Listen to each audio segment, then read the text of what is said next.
اعوذ باللہ من الشیطان الرجیم بسم اللہ الرحمن الرحیم۔ ضربت ڈال دی گئی، مسلط کر دی گئی، علیہم الذلہ ان پر ذلت کو۔ یہودیوں کے بارے میں گفتگو ہو رہی تھی پیچھے۔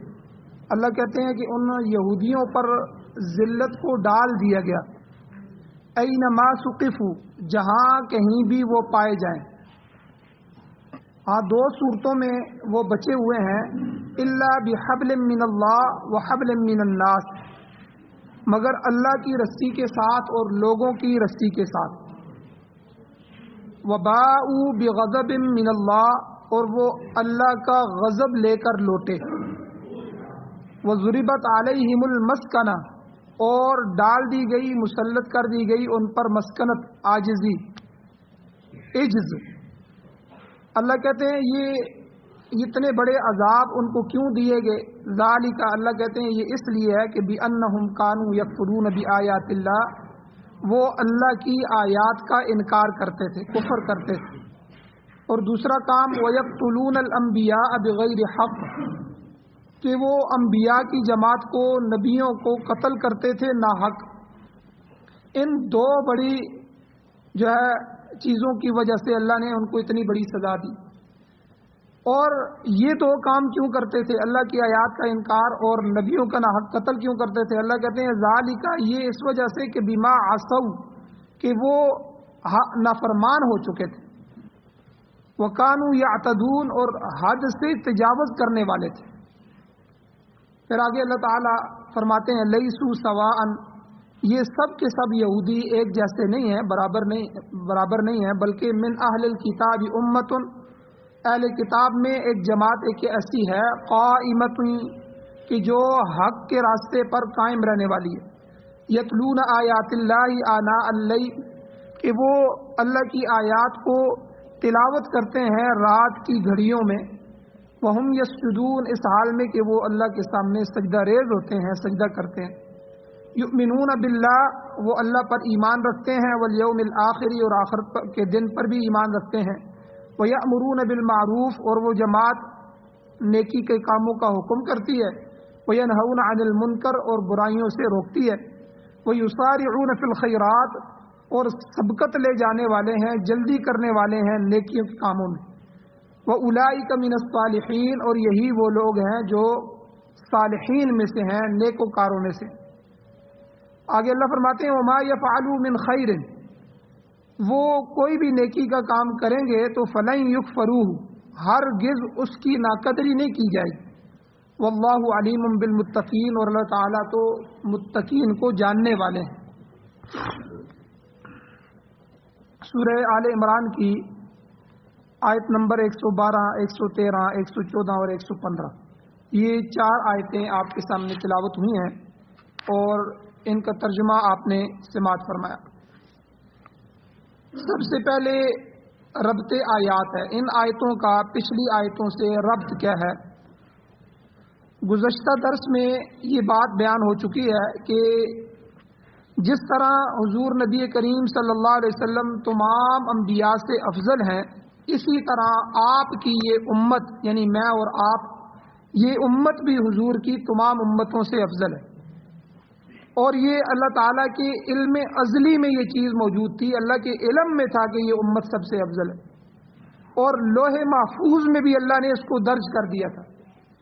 لوح محفوظ میں یہ بات لکھ دی ہے کہ میں ایک ایسی امت بناؤں گا اور یہ امت آنے والی ہے، تو اس لیے یہ امت جب پیدا ہوئی تو اس وقت سے عزیز نہیں ہے، بلکہ اللہ نے اللہ کے علم میں اور اللہ کے لوح محفوظ میں پہلے سے ہی لکھا گیا ہے کہ اس امت کو میں فضیلت عطا فرماؤں۔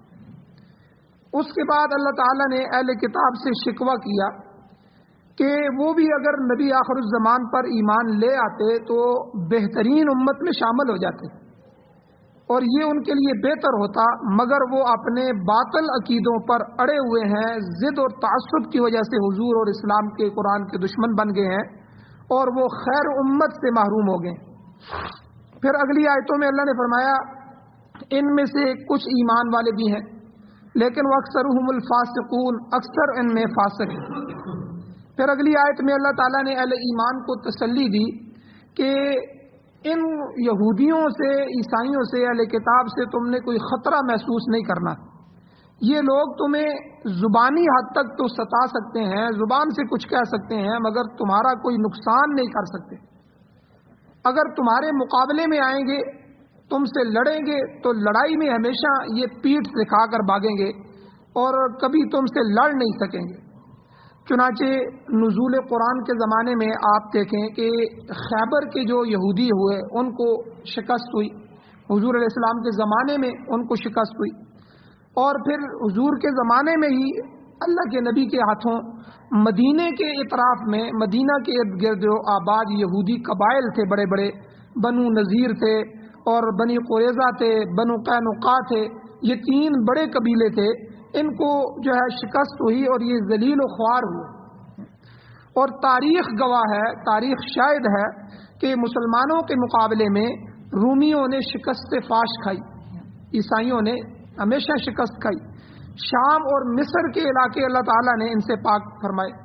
اور جب تک مسلمانوں میں صلاحیت رہی اور نیکی کا جذبہ قائم رہا، وہ پوری دنیا پر غالب آتے رہے اور یہودیوں پر بھی ہمیشہ غالب رہے. یہ نبی علیہ الصلوۃ والسلام کے بعد 6 صدیاں تو مسلمانوں کے عروج کے زمانے کی ہیں، ان میں خلافت قائم رہی اور مسلمان پوری دنیا پر غالب رہے. اور 7ویں ہجری کے بعد، 7ویں صدی کے بعد مسلمانوں کا انحطاط شروع ہوا، ان کی کمزوریاں شروع ہوئی، ان کا جو ہے وہ زوال شروع ہوا. اور آج تک یہ 8 صدیاں گزر گئی ہیں، مسلمان ہمیشہ ذلیل و خوار ہو رہا ہے. اس کی وجہ کیا ہے کہ مسلمان نے قرآن کو چھوڑ دیا ہے، اللہ کو چھوڑ دیا ہے، ایمان کو چھوڑ دیا ہے. وہ اپنا رہبر اور رہنما انگریزوں کو سمجھنا شروع ہو گئے. ان کی بچی کچی جو چیز بچ جاتی ہے، جو رسم وہ چھوڑ چکے ہوتے ہیں، ہمارے ہاں اس فیشن کی ابتدا شروع ہوتی ہے. تو بہرحال تو یہ 8-9 صدیاں، 9ویں صدی گزر رہی ہے کہ مسلمان جو ہے وہ پوری دنیا میں باوجود حکومتیں ہونے کے، باوجود اپنی سرزمین ہونے کے، باوجود وسائل ہونے کے، تیل اور اسی طرح سونے، چاندی، کوئلے، لوہا اور ان چیزوں کے جتنے ذخائر اسلامی ممالک میں ہیں، یورپ کے پاس نہیں ہے. یورپ تو صرف اپنی مشینری لے کے آتا ہے اور ان سے معاہدہ کرتا ہے کہ ہم تمہارا تیل نکالیں گے، 25% ہمیں دے دو اور اتنا معاہدہ کرو. اب وہ اپنی مشینری استعمال کر کے جو ہے اور یہ اپنا تیل ان کو دے رہے ہیں، اور وہ اس تیل کی وجہ سے، ہمارے تیل کی وجہ سے ہمارے اوپر حکومت کر رہے ہیں. ہمارا پیسہ جو ان کے اکاؤنٹ میں، ان کے بڑے بینکوں میں جا رہا ہے، ہمارے بادشاہوں کا، وزیروں کا، اور جو ہے بلیک منی جسے کہتے ہیں، کالا پیسہ، اور اسی طرح دوسرے، تو یہ سارا پیسہ مڑ کے ہمارے ملکوں کو قرضہ لٹایا جاتا ہے اور ہمارے پیسے سے ہی ہمیں مقروض بنایا جا رہا ہے. تو جب سے مسلمان نے اسلام کو چھوڑا، اللہ کے سامنے سجدہ ریز ہونے سے محروم ہو گیا، 5 وقت کا نماز بھی جو ہے اللہ کے سامنے نہ پڑھ سکا، اپنی زندگی کو بھی سنوار نہ سکا، اللہ تعالیٰ نے پھر اس کے حالات پہ چھوڑ دیا کہ جب تو نے مجھے چھوڑ دیا ہے تو میں نے بھی تجھے چھوڑ دیا. تو اللہ کی مدد ہٹ گئی. اللہ قرآن میں خود کہتے ہیں ان تنصر اللہ ینصرکم، اگر تم اللہ کی مدد کرو گے اللہ تمہاری مدد کرے گا. تو اللہ کی مدد کیا ہے کہ اللہ کے لائے ہوئے دین کو اپنی زندگی میں لاؤ، اپنی اولاد کی زندگی میں لاؤ، اپنے گھروں میں لاؤ، اپنے معاشرے میں لاؤ، اپنے محلے میں لاؤ، پوری دنیا میں اللہ اور اللہ کے رسول کی بات کرو. تو جب اپنے آپ کو اللہ کا اور اللہ کے رسول کا غلام بناؤ گے تو اللہ تعالیٰ نے ہمیشہ اللہ کے نبی کے غلاموں کے ساتھ کیا کیا؟ صحابہ اکرام سب سے پہلے غلام تھے اللہ کے نبی کے، اپنے جان نثار کرنے والے تھے. اللہ تعالیٰ نے ان کو پوری جو ہے دنیا کی سلطنت عطا فرما دی، چند سالوں میں دنیا میں غالب آ گئے. تو بہرحال یہ تو اللہ تعالیٰ نے پچھلی آیات میں بیان فرمایا، جس کا خلاصہ میں نے بیان کیا. آج کی آیتوں میں اللہ تعالیٰ یہودیوں کے بارے میں چند باتیں اور کہہ رہے ہیں. پہلی بات یہودیوں کی ذلت اور رسوائی. اللہ تعالیٰ ان آیتوں میں فرماتے ہیں کہ ضربت علیہم الذلۃ اینما ثقفوا، ان یہودیوں پر ذلت مسلط کر دی گئی ہے جہاں بھی وہ پائے جائیں گے. دنیا میں جس جگہ بھی یہودی ہوگا وہ ہمیشہ ذلیل ہی ہوگا. تو وجہ کیا کہ انہوں نے اللہ کی کتاب میں تحریف کر دی، اپنی کتاب بدل دی، اللہ کی آیتوں کا انکار کیا، برائیوں میں ملوث ہو گئے، اور جب یہ کام انہوں نے کیے تو اللہ نے ان کو ذلیل و خوار بنا دیا۔ قرآن مجید میں یہودیوں کی ذلت کا تذکرہ بہت سے مقامات پر ہوا ہے، اس سے پہلے سپارے میں بھی گزر چکا ہے سورہ بقرہ میں، آگے بھی کئی مقامات پر آئے گا۔ تو ان کی رسوائی کے متعلق پہلی بات تو یہ ہے، دو باتیں ہیں۔ پہلی بات یہ ہے کہ یہودی سیاسی عروج اور اقتدار سے محروم کر دیے گئے۔ آپ 2500 سال کی تاریخ اٹھا کے دیکھیں، 2500 سال، 1400 سال تو مسلمانوں کے ہو گئے ہیں حضور علیہ الصلوۃ والسلام کو آئے ہوئے، یہ 15ویں صدی جاری ہے۔ ان 15 صدیوں میں آپ یہودیوں کی کہیں بھی حکومت نہیں دیکھیں گے۔ مدینہ میں تھے تو میں نے ابھی تذکرہ کیا ہے، مدینہ کے بڑے بڑے قبائل تھے، بڑے مضبوط لوگ تھے، اللہ کے نبی نے ان کو ذلیل و خوار کیا، اور جب اللہ کے نبی کے دشمن بنے تو اللہ نے مدینے کو بھی خالی کروا دی، اور پھر خیبر میں جا کے جمع ہوئے تو اللہ نے خیبر سے بھی ان کو اٹھوایا، پھر پوری دنیا میں یہ ذلیل و خوار ہوئے۔ آج ویڈیو ملتی ہے جو اسرائیل کے اندر ان کے سکولوں میں ان کے جو بچوں کو پڑھایا جاتا ہے۔ ہم تو اپنے بچوں کو تاریخ پڑھاتے ہی نہیں ہے کہ ہماری اسلامی تاریخ ہے کیا، صحابہ کیا ہیں، صحابہ کے بعد میں جو ہے محمد بن قاسم کیا ہے، صلاح الدین ایوبی کیا ہے، طارق بن زیاد کیا ہے، یہ کون لوگ تھے، انہوں نے کس طرح تحریکیں اٹھائیں اسلام کے لیے، دین کے لیے، ہمیں تو پتہ ہی نہیں ہے۔ لیکن یہودی اس شکست کو نہیں بھولا، آج بھی ان کی کتابوں میں لکھا ہوا ہے، جب وہ جو یہودی، حالانکہ ان کے پاس کوئی حکومت نہیں ہے باقاعدہ باضابطہ کہ اپنے پاؤں پہ کھڑے ہوں، تو لیکن اس کے باوجود وہ اپنے بچوں کو یہ پڑھاتے ہیں کہ ہماری جو سلطنت ہے وہ خیبر اور مدینہ تک ہے، جس وقت تک ہم خیبر اور مدینہ جو ہے وہ قبضے میں نہیں کر لیتے ہم چین سے نہیں بیٹھیں گے۔ یہ باقاعدہ ان کی کتابوں میں، نصابوں میں لکھا ہوا ہے۔ پھر وہ سوال بناتے ہیں، پھر ان سے پوچھتے ہیں، ان کی ذہن سازی کرتے ہیں کہ ہم نے ان علاقوں کو، یہ ہمارے آباء و اجداد کے علاقے تھے، مسلمانوں کے نبی نے ہمیں یہاں سے ذلیل و خوار کر کے نکالا تھا، اور آج جو جو ہے سعودیہ کا جو نقشہ بنایا جا رہا ہے یہ اسی کی ایک کڑی ہے۔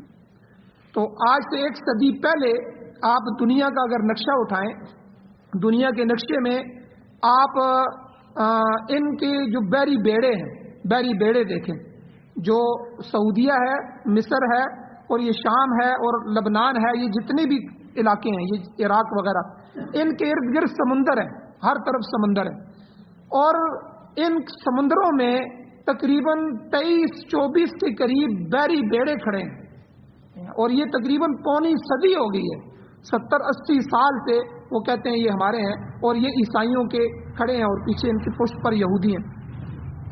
اور آپ حیران ہوں گے کہ جو سعودیہ کی حفاظت کے لیے جو ہے وہ عیسائیوں سے معاہدہ کیا گیا، ان کے فوجی بلائے گئے تھے، ان کو اتنی بڑی بڑی چھاؤنیاں دی گئی ہیں جن کا خرچہ بھی سعودیہ پر ہے، جن کے فوجیوں کی تنخواہیں بھی سعودیہ پر ہیں، وہ بیٹھے ہوئے ہیں، کھا پی رہے ہیں اور سب کچھ کر رہے ہیں، اور پوری دنیا میں 32 کے قریب ایسے اڈے ہیں ان کے سمندروں پر اور فضائی اور خشکی پہ کہ پورے اسلامی ممالک کو انہوں نے گھیرا ہوا ہے، کوئی آدمی بھی کچھ بھی نہیں کر سکتا۔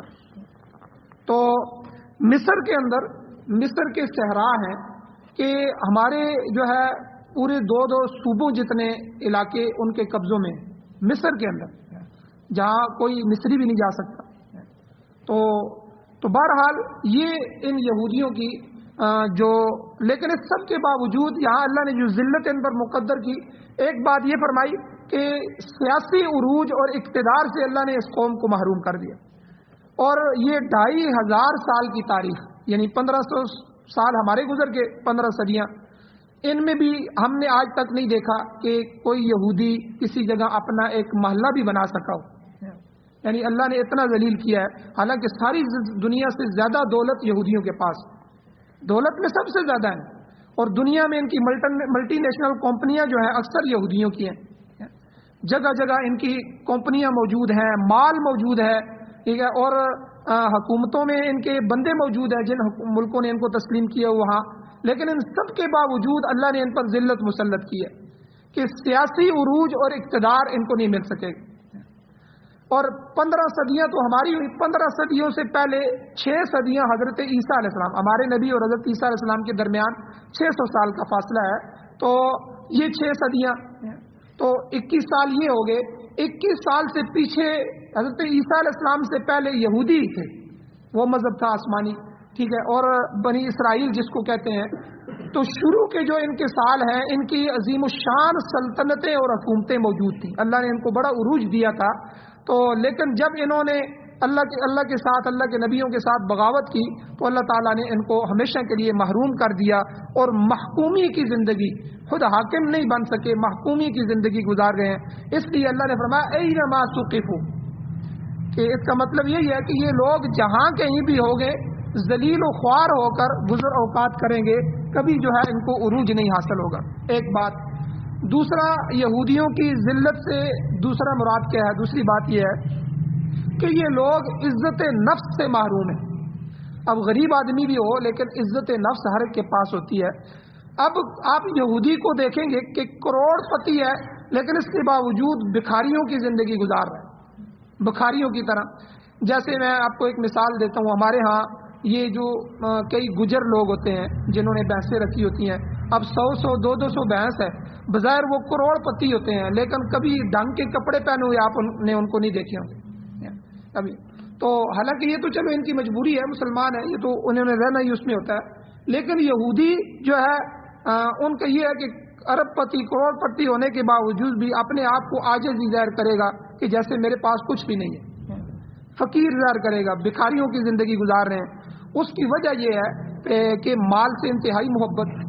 قرآن میں خود اللہ نے فرمایا کہ دنیا میں جتنی بھی قومیں ہیں ان میں سب سے زیادہ مال سے محبت کرنے والے اور زندگی سے محبت کرنے والے یہودی ہیں۔ اس لیے اللہ کے نبی صلی اللہ علیہ وسلم نے ان کو چیلنج دیا تھا، قرآن نے چیلنج دیا تھا کہ اگر تم کہتے ہو کہ ہمارا مذہب سچ ہے تو تم موت کی تمنا کرو، تو موت کی تمنا کرو۔ حالانکہ یہ ایسا چیلنج تھا کہ یہ اگر سچے ہوتے تو حضور کو شرمندہ کر سکتے تھے کہ بھائی یہ کون سی بات ہے، ہمارا مذہب سچ ہے، لیکن اللہ کہتے ہیں وَلَا تَتَمَنَّوُا الْمَوْتَ، کہ انہوں نے موت کی تمنا نہیں کی، کہ اگر وہ موت کی تمنا کرتے تو فوراً جو ہے ان پر موت طاری کر دی جاتی، سارے یہودی ختم ہو جاتے، تو لیکن وہ یہ بات سمجھتے تھے۔ قرآن نے دوسری جگہ کہا کہ وہ سمجھتے تھے کہ یہ حضور اللہ کے نبی ہیں، نشانیوں سے پہچان چکے تھے، صرف وہی آپ ان کی جو خصلتیں تھیں، جو عادتیں تھیں، اور جو اب مال سے محبت تھی کہ جب ہم اسلام لائیں گے تو مال بھی دینا پڑے گا۔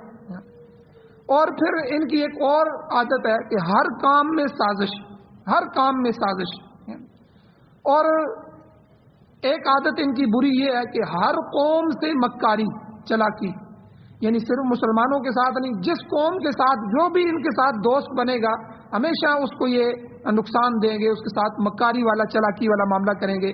تو یہ ان کی بدخصلتیں ہیں، کہیں بھی دنیا میں ان کو آرام سے بیٹھنا نصیب نہیں ہوا، ایک جگہ شرارت کی، وہاں سے نکالے گئے، دوسری جگہ چلے گئے، وہاں سے نکالے۔ گزشتہ پوری تاریخ میں آپ دیکھ لیں کہ دنیا کی کوئی قوم انہیں عزت کی نگاہ سے نہیں دیکھتی۔ کچھ عرصہ پہلے تک جو ہے عیسائی بھی ان کی اسی طرح دشمن تھے جس طرح مسلمان دشمن ہے، تو جیسے مسلمانوں کے ساتھ ان کی دشمنی ہے، یہودی خود جو ہے عیسائیوں کے بھی دشمن ہے، بلکہ ان کے ماتحت رہتے رہے ہیں، کبھی مسلمانوں کے کبھی دیگر قوموں کے ماتحت انہوں نے زندگی گزاری ہے۔ تو یہ ذلت اللہ نے ان پر مقدر کی ہے۔ دو چیزیں ہو گئی، ایک تو سیاسی عروج اور اقتدار سے محروم کیے گئے، دوسری عزت نفس سے اللہ نے ان کو محروم کر دیا کہ کروڑ پتی ہونے کے باوجود بھکاریوں کی سی عادتیں ہیں اور بھکاریوں کی طرح زندگیاں گزارتے ہیں۔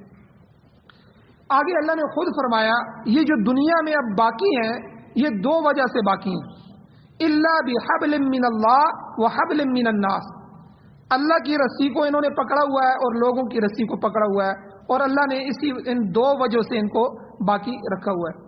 تو اب اللہ کی رسی سے کیا مراد ہے اور لوگوں کی رسی سے کیا مراد ہے؟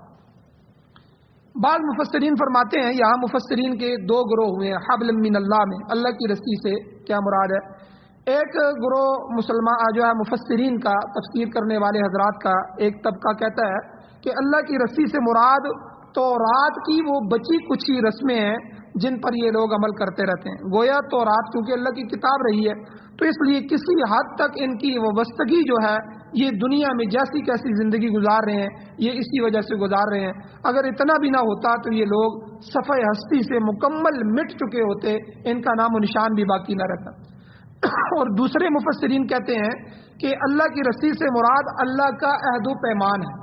خود تورات میں بھی اور قرآن مجید میں بھی اللہ تعالیٰ نے ان سے وعدہ کیا تھا کہ میں تمہیں کسی نہ کسی صورت میں باقی رکھوں گا. تو اس لیے وہ عہد و پیمان ہے، لہذا یہ اگر اس کے بعد ایمان قبول کر لیں تو ان کو پوری طرح کی عزت کی زندگی نصیب ہو سکتی ہے. یہ تو حبل من اللہ ہے. اور حبل من الناس کیا ہے کہ یہودیوں کے دنیا میں زندہ رہنے کی دوسری صورت یہ ہے کہ وہ لوگوں کی رسی کو پکڑے ہوئے ہیں.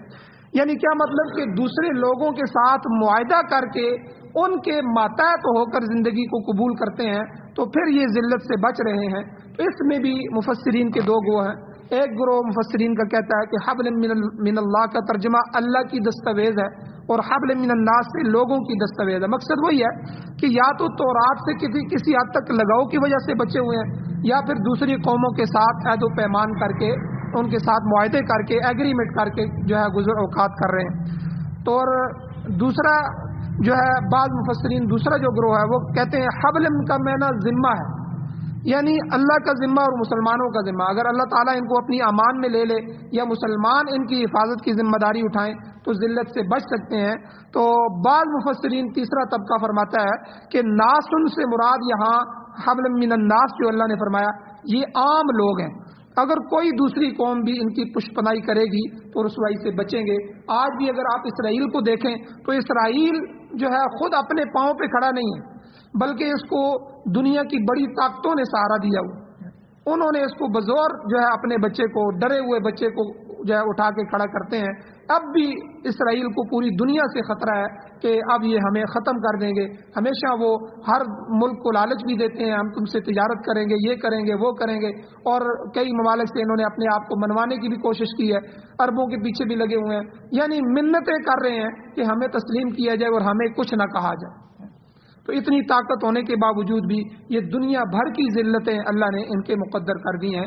تو بہرحال چند چیزیں اور بھی ہیں آیات میں. اللہ تعالیٰ سے دعا ہے اللہ ہمیں جو ہے ان خصلتوں سے محفوظ فرمائے جو یہودیوں میں تھی. اللہ ایمان والی زندگی، ایمان والی موت نصیب فرمائے. آمین. الحمدللہ رب العالمین والعاقبۃ للمتقین والصلاۃ والسلام علی رسولہ النبی الامی الکریم. اللهم ربنا آتنا فی الدنیا حسنۃ وفی الآخرۃ حسنۃ وقنا عذاب النار. یا اللہ ہماری کمیوں کوتاہیوں کو معاف فرمائیے. یا اللہ قرآن مجید سننے، سمجھنے، عمل کرنے اس کی توفیق ہمیں نصیب فرمائیے. یا اللہ اس کی اشاعت کرنے کی توفیق نصیب فرمائیے. یا اللہ ہماری نسلوں میں قرآن کے حافظ، قاری، عالم، مفتی، مجاہد، غازی اور اپنے رستے کے شہید پیدا فرمائیے. یا اللہ دین اسلام کے ساتھ محبتیں نصیب فرمائیے. یا اللہ تو دنیا بھی یا اللہ عزت والی اور برکت والی دنیا عطا فرمائیے، خیر کثیر عطا فرمائیے. یا اللہ اور ذلت کی زندگی سے، حرام کی زندگی سے، حرام رزق سے، یا اللہ ہر چیز کی نوست والی چیز سے یا اللہ محفوظ فرمائیے. یا اللہ جو حضرات بیمار ہیں ان کو شفا عطا فرمائیے، جو مقروض ہیں ان کے قرضوں کے پورا کرنے کے اسباب پیدا فرمائیے. یا اللہ جو پریشان حال ہیں کاروبار کی وجہ سے، اولاد کی وجہ سے، ان کے رشتوں کی وجہ سے، ان کی ملازمت کی وجہ سے یا کوئی بھی وجوہات ہیں، یا اللہ ان کی پریشانیوں کو دور فرمائیے. یا اللہ مشکلات کو حل فرمائیے. یا اللہ جو حضرات ایمان کی حالت سے اس دنیا سے جا چکے ہیں یا اللہ ہم سب کی بخشش فرمائیے، بلند درجات عطا فرمائیے. صلی اللہ تعالی علی خیر خلقہ محمد و آلہ و اصحابہ اجمعین برحمتک یا ارحم الراحمین.